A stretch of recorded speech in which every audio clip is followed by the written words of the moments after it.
Que vous inspire l'Espagne? Peut-être vos anciennes vacances, les paysages époustouflants, peut-être la diversité culturelle extrêmement riche, ou encore sa nourriture atypique. Mais au-delà de la paella, des tapas et du salmorejo que faisait si bien Maria, la sélection espagnole, aussi appelée Roja, a réussi à décrocher sa première étoile après un parcours étincelant en 2010. Mais les souvenirs d'Afrique du Sud commencent à remonter et l'Espagne peine à se réinventer. Sera-t-elle donc capable de rebondir en terre moyenne orientale et rendre à nouveau le pays fier en étant capable d'aller chercher une deuxième étoile ?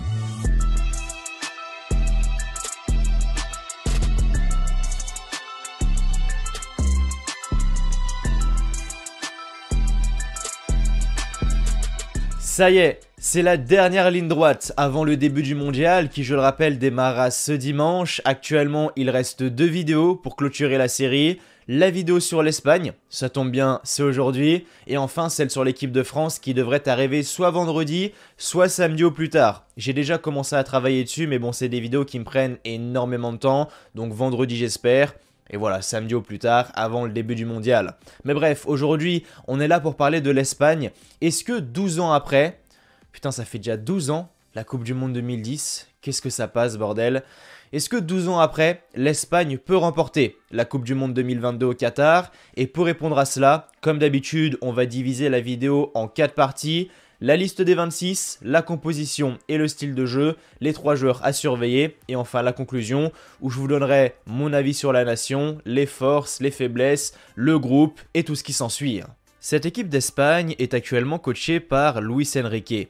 Et maintenant que l'on connaît la liste de chaque nation, voici les 26 joueurs que le sélectionneur de la Roja a décidé d'appeler. Pour les gardiens de but, Unai Simón, Robert Sanchez et David Raya. Pour les défenseurs, Daniel Carvajal, César Azpilicueta, Eric Garcia, Hugo Guillamón, Pau Torres, Aymeric Laporte, Jordi Alba et José Gaya. Ensuite pour les milieux, Sergio Busquets, Rodri, Gavi, Pedri, Koke, Carlos Soler et Marcos Llorente. Et enfin pour les attaquants, Ferran Torres, Iñaki Williams, Yeremi, Alvaro Morata, Marco Asensio, Pablo Sarabia, Dani Olmo et enfin Ansu Fati. Pour la compo, Luis Enrique devrait partir sur un 4-3-3 à plat, avec Unai Simón dans les buts, en défense Carvajal, Eric Garcia, Pau Torres et Jordi Alba, au milieu Pedri, Busquets ou Rodri et Koke, et enfin le trio offensif avec Olmo ou Sarabia, Morata et Ferran Torres ou Ansu Fati. Donc dans les buts, on aura Unai Simón qui a clairement pris la place de De Gea qui n'a même pas été appelé d'ailleurs. Pourtant, Unai Simón, c'est pas un gardien que je trouve spécialement bon. Je trouve que c'est un gardien très aléatoire, que ça soit sur sa ligne ou encore en termes de sortie.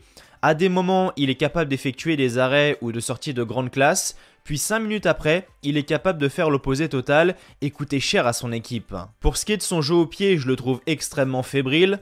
On se souvient de ce match lors de l'Euro 2021 face à la Croatie où il reçoit une passe en retrait, il rate totalement son contrôle, le ballon finit où? Au fond des filets. Donc Unai Simón, moi je suis vraiment mitigé, c'est pas non plus le point faible de la nation, mais ce qui est sûr c'est que c'est pas non plus le point fort de la nation. Pour la défense, Carvajal, Eric Garcia, Pau Torres et Jordi Alba. Ce que j'aime bien chez cette défense, c'est qu'on a vraiment un mix d'expérience et de jeunesse. Quand on regarde les latéraux déjà, Carvajal, Jordi Alba, ce sont des joueurs avec beaucoup d'expérience. Ces derniers ont joué dans 2 des plus grands clubs au monde, à savoir le Real Madrid et le FC Barcelone, pendant une grande partie de leur carrière.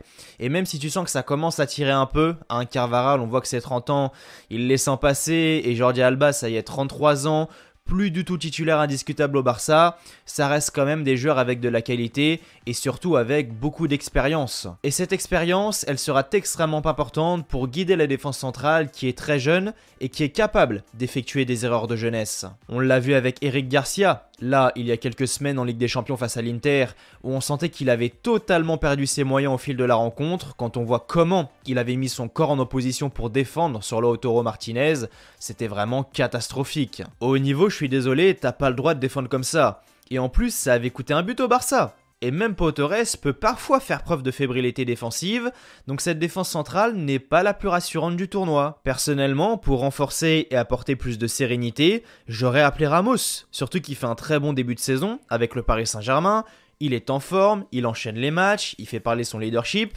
Donc quand tu vois les incertitudes en défense centrale, Ramos n'aurait, je pense, pas été de trop. Mais bon, Luis Enrique est resté sur ses principes et il faut le respecter. Après voilà, tout n'est pas acheté. Au sein de cette défense, il y a une certaine complémentarité et un certain équilibre, car ce sont 4 joueurs qui ont de la qualité, ça c'est indéniable, avec en plus 2 joueurs d'expérience et qui sont capables les uns les autres de se tirer vers le haut.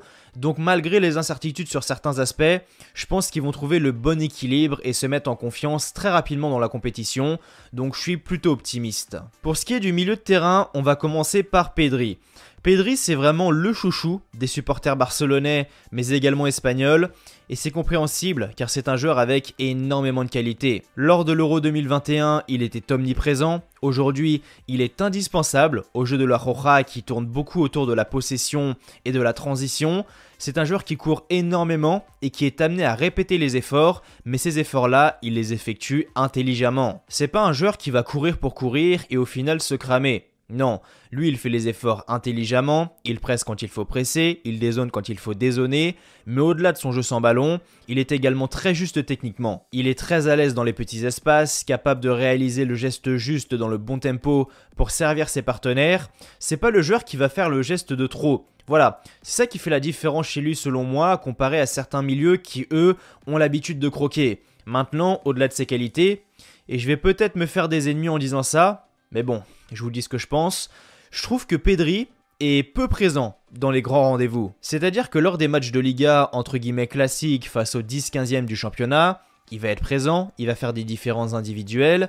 Par contre, dès que le niveau s'élève un peu et qu'il commence à se retrouver face à des équipes comme le Bayern ou l'Inter, c'est tout de suite plus compliqué. Après voilà, je lui jette pas la pierre, il est encore très jeune, le FC Barcelone se retrouve dans un contexte assez particulier, donc j'en fais abstraction, mais c'était l'élément que je tenais tout de même à relever, car tout ne pouvait pas être parfait. À ses côtés, il aura Sergio Busquets ou Rodri, et au vu des derniers rassemblements, c'est assez dur d'établir avec certitude le joueur qui occupera ce poste de numéro 6. Les deux ont des situations totalement différentes. Busquets a rarement enchaîné les matchs pleins avec le Barça. Plus le temps passe, plus il se retrouve en difficulté dans les grands rendez-vous, à l'inverse de Rodri qui lui enchaîne les matchs pleins et les victoires avec Manchester City, même si effectivement les Citizens ont connu une grosse désillusion face à Brentford ce week-end, sa situation est quand même plus stable que celle de Busquets, mais c'est tout de même très dur de deviner le choix de Luis Enrique, même si à mon humble avis, il optera pour l'option Busquets au vu de son passé avec la sélection. Et enfin, le dernier c'est Koke,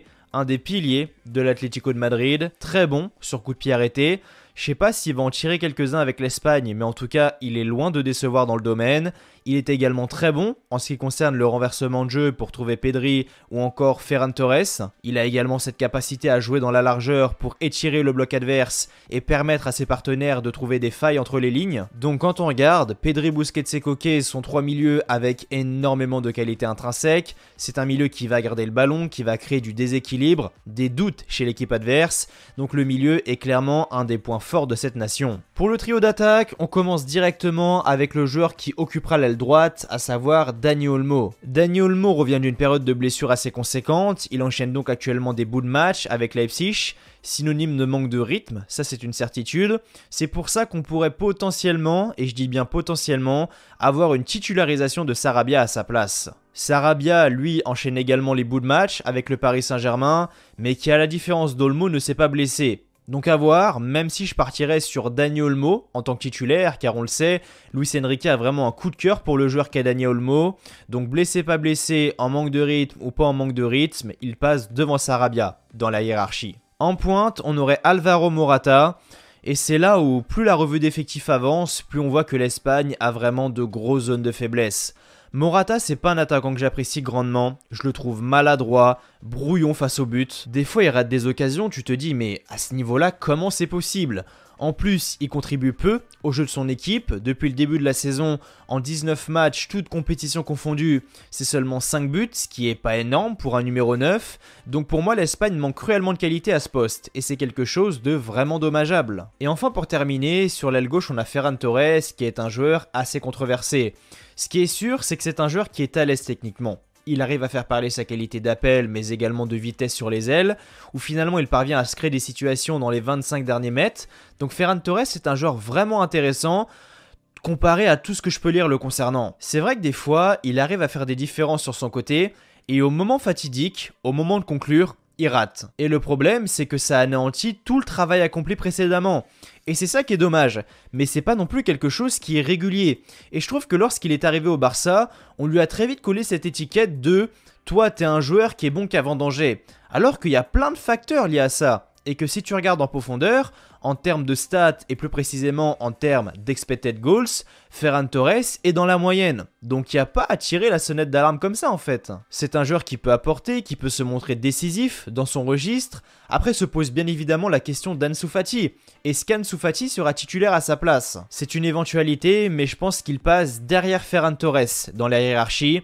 Ses blessures à répétition ont fortement ralenti sa progression, mais ce n'est pas une option à exclure, donc à voir, mais selon moi, le trio d'attaque sera composé d'Olmo, Morata et Ferran Torres, mais encore une fois, tout peut changer jusqu'à la dernière minute. Donc quand on regarde, cette équipe a de la qualité. Elle saura mettre ses adversaires sous pression en leur subtilisant le ballon et en menant des attaques rapides. Maintenant, je trouve qu'il y a quand même beaucoup d'incertitudes et beaucoup trop de zones de faiblesse. Incertitude dans le sens où Luis Enrique n'a pas de 11 type fixé. J'ai parlé de Busquets Rodri, Olmo Sarabia ou encore Ferran Torres Ansu Fati, mais j'aurais pu également prendre d'autres exemples, comme Azpilicueta à la place de Carvajal et Gaia à la place de Jordi Alba, même s'il y a quand même moins de probabilités, ça reste des options à ne pas exclure. Et quand on regarde les zones de faiblesse, on peut penser au poste de gardien de but, occupé par Unai Simon, la défense centrale. Alors ok, Eric Garcia est un joueur en devenir, mais dans l'état actuel des choses, ça reste assez léger. Busquets, sur les derniers mois, au très haut niveau, c'était extrêmement compliqué. Morata, c'est brouillon, t'as une chance sur 6 qui te la mettent au fond. Bon, j'exagère un peu le truc, mais vous m'avez compris. Donc de toute façon, on en reparlera dans la partie conclusion, mais quand on regarde, je trouve qu'il y a trop d'incertitudes et trop de zones de faiblesse, ce qui pourrait porter préjudice à cette nation espagnole. Pour ce qui est des 3 joueurs à surveiller au sein de la Roja, le premier c'est Pedri. J'en parlais tout à l'heure, Pedri c'est un joueur qui a énormément de qualité, il a fait un très bon Euro 2021, donc j'ai envie de voir s'il est capable de confirmer. Deuxièmement, j'espère voir l'Espagne aller le plus loin possible dans cette compétition. Déjà, premièrement parce que j'y suis originaire, donc évidemment, je vais les supporter. Mais surtout, voir si Pedri est capable de faire des différences lors des matchs importants. Je le disais tout à l'heure, je trouve que c'est un joueur qui a du mal à faire des différences dans les grands rendez-vous. Donc j'ai envie de voir si c'est similaire avec la sélection ou bien si c'est différent, pour confirmer que c'est bel et bien le contexte du FC Barcelone qui lui fait entre guillemets défaut. Donc voilà, Pedri à surveiller. En deuxième, je mets Alvaro Morata. Alors là, vous allez me dire, attends, t'as fait que de le tacler à la gorge et là tu le mets dans ton top 3, t'es sérieux? Bah oui, parce qu'on sait jamais, on peut avoir des surprises. Morata, on le voit avec l'Atlético, c'est un joueur qui fonctionne. Putain, j'ai l'impression de parler d'un objet. C'est un joueur qui fonctionne à la confiance. C'est-à-dire que s'il arrive à planter 1 ou 2 buts là dès le début du tournoi, ça pourrait tourner en sa faveur et il serait capable de réaliser un mondial à la hauteur des espérances des supporters espagnols. Donc Morata peut potentiellement tirer son épingle du jeu. Et enfin le dernier, c'est Unai Simon. Alors Unai Simon, c'est un peu comme Alvaro Morata, c'est-à-dire que j'en attends pas grand-chose, mais il peut me surprendre. Je le disais tout à l'heure, c'est un gardien qui a 2 visages. Le visage où il est en confiance, il est performant, il fait des arrêts décisifs. Et le visage où il est pas en confiance, extrêmement fébrile et où il fait des erreurs. Donc j'ai envie de voir quel visage il nous montrera là lors de cette Coupe du Monde. Parce que ce qui est sûr, c'est que cette équipe espagnole aura besoin de lui à son meilleur niveau. Mais sera-t-il capable d'afficher son meilleur niveau? Elle est là la question. Donc voilà, Pedri, Alvaro Morata et Unai Simon sont les 3 joueurs à surveiller au sein de la Roja. Pour ce qui est de la conclusion, iront-ils au bout de cette Coupe du Monde? Moi personnellement, s'il y a bien 2 nations que j'ai envie d'aller voir au bout, c'est bien l'équipe de France et l'Espagne, mon pays natal et mon pays d'origine. Maintenant, pour ceux qui suivent la chaîne depuis pas mal de semaines maintenant, vous savez que mon prono s'oriente vers le Brésil. Je vois le Brésil gagner cette Coupe du Monde. Et puis même, j'en ai parlé dans la partie compo plus style de jeu, cette équipe a trop d'incertitudes, trop de zones de faiblesse pour pouvoir espérer remporter cette Coupe du Monde. Je vais pas me répéter, mais déjà quand tu n'as pas ton 11 type qui est fixé pour le début de la compétition, il y a de quoi avoir des doutes. T'as des postes avec des énormes points d'interrogation. Le numéro 9, le gardien de but, voilà, Morata, Unai Simon. Alors qu'aujourd'hui, dans le football moderne, le gardien et le numéro 9 sont peut-être les 2 postes les plus importants. Après, voilà, je le disais, ils peuvent nous surprendre. Donc, il y a le bénéfice du doute, évidemment. mais moi j'y crois quand même très peu. Donc la solution pour l'Espagne, si elle veut retrouver les sommets le plus rapidement possible, c'est de combler ces zones de faiblesse. En plus, quand on regarde leur groupe, là il y a également de l'incertitude, car tout est jouable. Selon moi, ça va se jouer entre l'Allemagne, l'Espagne et le Japon. Donc l'Espagne n'est pas assurée de finir premier, l'Espagne n'est pas assurée de finir deuxième, et l'Espagne pourrait finir troisième. Normalement, s'il n'y a pas de surprise, il devrait terminer deuxième derrière l'Allemagne, car que ce soit collectivement ou individuellement, l'Allemagne reste tout de même au-dessus, mais c'est pas joué d'avance. Attention à ne pas sous-estimer le Japon, qui cette année pourrait faire quelque chose d'intéressant. Après, en terminant deuxième, tu affrontes les premiers du groupe F, qui sera sans doute la Belgique, donc déjà, t'as un gros choc là dès les huitièmes de finale. Donc l'idéal, c'est vraiment de terminer premier de ton groupe devant l'Allemagne, ce qui leur permettrait d'affronter soit le Canada, le Maroc et la Croatie. On va pas se mentir, c'est un peu mieux que la Belgique, mais l'Espagne, terminer premier devant l'Allemagne, j'avoue que ouais, j'y crois pas forcément. Cependant, ce qui plaît dans la faveur de l'Espagne, c'est le momentum.